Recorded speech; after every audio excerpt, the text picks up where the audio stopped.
Nung bata pa ako, lagi akong tinatakot, huwag makulit. Hawakan ko yung tintin mo. Ngayon niyo ako takutin. Tigilan mo na nga yung pag-iinom mo. Inuubos mo yung pera sa alak. Bakit ikaw?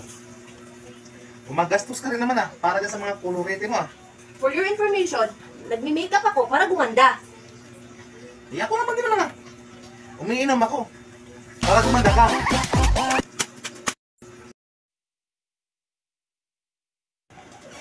Meng, hindi na ako manghingi sa'yo ng 100. Talaga? Ang ganda mo pa rin. No. May 500 ka dyan.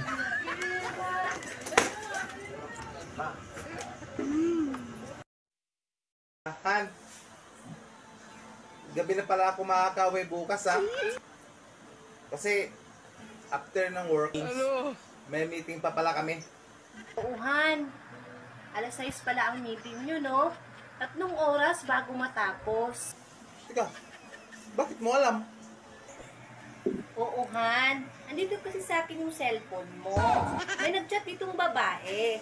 Ang meeting place nyo pala sa Sogo Hotel.